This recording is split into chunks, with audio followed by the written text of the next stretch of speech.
بسم اللہ الرحمن الرحیم۔ بسم اللہ الرحمن الرحیم۔ پیارے بچوں، مطالع اسلام جماعت پنجم، مطالع اسلام جماعت پنجم، اس میں پہلا سبق ہے اللہ تعالیٰ کی نشانیاں۔ اللہ تعالیٰ کی نشانیاں۔ پیارے بچوں، اس کائنات میں اللہ تعالیٰ کی نشانیاں بہت زیادہ ہیں، لیکن اس سبق میں ایک ایسی نشانی کی طرف اشارہ کیا ہے کہ یہ ایک انتہائی اہم ہے۔ پیارے بچوں، جیسا کہ موسم بہار میں جب پودوں پر پھول کھلتے ہیں تو ان پھولوں پر ایک چھوٹی سی مکھی اڑتی نظر آتی ہے جو بڑی سرگرمی سے پھولوں کا رس چوس رہی ہوتی ہے۔ اس کو کہتے ہیں شہد کی مکھی۔ اس شہد کی مکھی میں اللہ تعالیٰ کی بہت بڑی نشانی موجود ہے۔ پیارے بچوں، مشہور سائنسدان آئنسٹائن نے اس شہد کی مکھی کے بارے میں کہا ہے کہ اگر زمین سے شہد کی مکھی کا وجود ختم ہو جائے تو انسان صرف 4 سال تک زندہ رہ سکتا ہے۔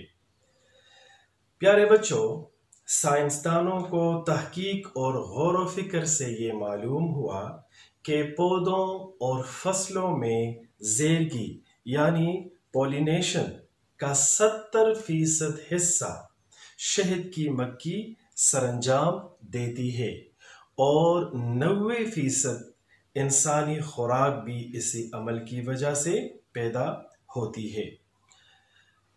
تمام زمین کے جتنے بھی حشرات ہیں، اس میں سے صرف یہی ایک شہد کی مکھی ایسی جاندار ہے جس کی تیار کردہ غذا انسان کھاتا ہے۔ یہ انتہائی لذیذ اور نہایت مفید چیز ہے۔ اس میں اللہ تعالیٰ نے شفا بھی ڈالی ہے اور ایک بہترین غذا بھی ہے۔ قرآن مجید میں اللہ تعالیٰ نے شہد کی مکھی کا ذکر کرتے ہوئے سورۃ النحل میں فرمایا ہے، جس کا ترجمہ ہے، پیارے بچوں آپ اپنے کتاب کو دیکھیں، جس کا ترجمہ ہے صفحہ نمبر 2 پر، کہ تیرے رب نے شہد کی مکھی کی طرف وحی کی کہ تو پہاڑوں، درختوں اور لوگوں کے بنائے ہوئے گھروں میں چھتا بنا، پھر ہر پھل کا رس چوس اور اپنے رب کے ہموار کیے ہوئے راستوں پر چلتی رہ۔ اس شہد کی مکھی کے پیٹ میں سے ایک مشروب نکلتا ہے جو مختلف رنگوں کا ہوتا ہے اور اس میں لوگوں کے لیے شفا ہے۔ بے شک اس میں غور و فکر کرنے والے لوگوں کے لیے نشانیاں ہیں۔ تو اس میں یہ آخری بات کہ اس میں غور و فکر کرنے والے لوگوں کے لیے نشانی ہے، تو یہ شہد کی مکھی بھی اس مصنف نے اللہ تعالیٰ کی نشانیوں میں سے ایک نشانی اس کتاب میں ذکر کی ہے۔ پیارے بچوں، شہد کی مکھی صرف 12 دن کی عمر سے اپنا کام شروع کر دیتی ہے۔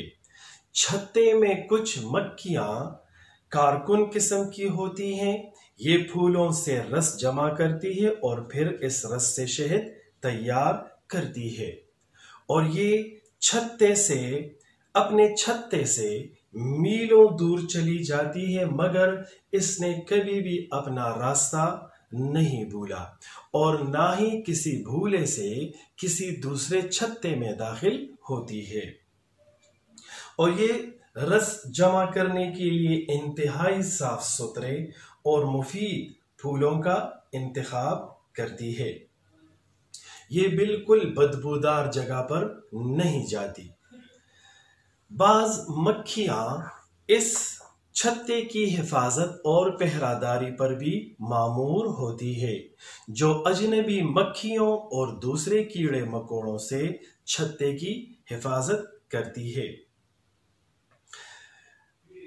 اس چھتے کا ہر خانہ مسدس یعنی 6 کونوں والا ہوتا ہے اور تمام خانوں کی پیمائش بالکل برابر ہوتی ہے اور کسی بھی قسم کا فرق اس میں نہیں ہوتا۔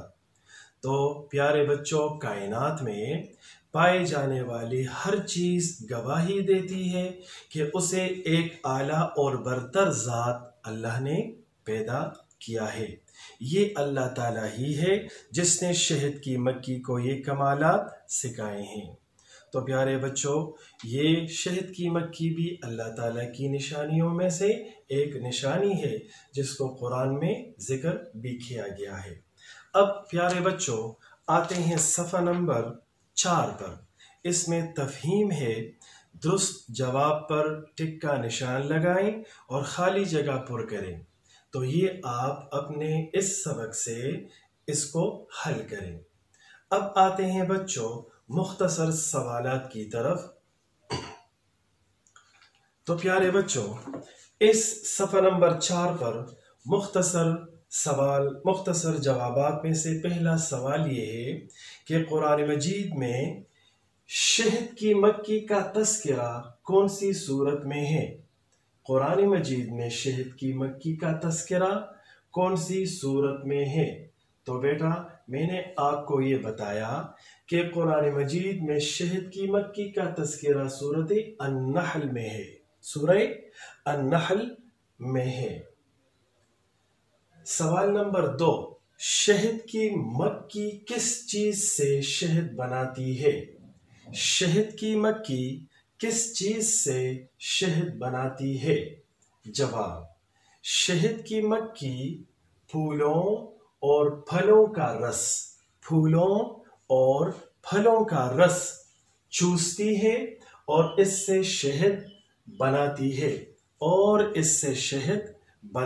ہے سوال نمبر 3، اللہ تعالیٰ نے شہد کی مکھی کو کہاں کہاں چھتا بنانے کا حکم دیا؟ اللہ تعالیٰ نے شہد کی مکھی کو کہاں کہاں چھتا بنانے کا حکم دیا؟ جواب، اللہ تعالیٰ نے شہد کی مکھی کو پہاڑوں،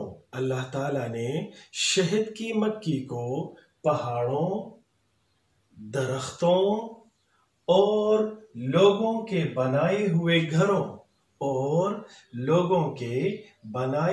گھروں میں چھتا بنانے کا حکم دیا ہے۔ سوال نمبر 4، کارکن مکھیاں کیا کام کرتی ہیں؟ کارکن مکھیاں کیا کام کرتی ہیں؟ جواب، کارکن مکھیاں پھولوں سے رس جمع کرتی ہیں۔ کارکن مکھیاں پھولوں سے رس جمع کرتی ہیں اور پھر اس سے شہد تیار کرتی ہیں۔ تو پیارے بچوں یہ تفہیم اور مختصر سوالات آپ نیٹ نوٹ بک میں خوشخط لکھیں۔ تو پیارے بچوں اس سبق کا خلاصہ یہ ہے کہ کائنات میں پائے جانے والی ہر چیز یہ گواہی دیتی ہے کہ اس سب کائنات کو اللہ تعالیٰ نے پیدا کیا ہے۔ جس اللہ تعالیٰ نے شہد کی مکھی کو یہ کمالات سکھائے ہیں، اسی اللہ تعالیٰ نے مچھلی کو تیرنا سکھایا، اسی اللہ تعالیٰ نے پرندوں کو اڑنا بھی سکھایا۔ تو پیارے بچوں اسی طرح اللہ تعالیٰ نے انسان کو عقل دی ہے کہ اس عقل اور فہم کو اور اس سوچ کو استعمال کر کے اس کائنات میں غور و فکر کریں کہ اس کائنات میں کتنی اللہ تعالیٰ کی نشانیاں ہیں۔ اسی وجہ سے یہ انسان عقل اور شعور اور فہم کی بنا پر اللہ تعالیٰ نے انسان کو اشرف المخلوقات پیدا فرمایا ہے اور پیدا کیا ہے۔ تو پیارے بچوں، اللہ تعالیٰ کی نشانیاں بہت زیادہ ہیں۔ اللہ تعالیٰ انسان کو اپنی مخلوق پر غور و فکر کرنے کی دعوت دیتا ہے تاکہ ہم اصل حقیقت کو جان سکیں۔ تو ہمارا فرض یہ ہے کہ ہم کائنات میں مسلسل غور و فکر کریں اور ہم اللہ تعالیٰ کی نشانیوں کو ڈھونڈیں اور اس سے صحیح نتائج حاصل کر سکیں۔ تو اللہ تعالیٰ کی نشانیاں بچوں بہت زیادہ ہے۔ آپ اس آسمان کو دیکھیں کہ بغیر ستونوں کے اللہ تعالیٰ نے اس کو پیدا کیا ہے۔ اسی طرح چاند، ستارے، یہ سب کائنات جتنے بھی ہیں، سورج، ان سب کو اللہ تعالیٰ نے پیدا فرمایا ہے اور یہ اللہ تعالیٰ کی نشانیاں ہیں۔ تو بچوں، آپ بھی اپنے سوچ کے مطابق بہت ساری نشانیاں اللہ تعالیٰ کی آپ اپنے رف نوٹ بک میں بھی لکھ سکتے ہیں۔ اللهم انفعنا بما علمتنا وعلمنا ما ينفعنا وزدنا علما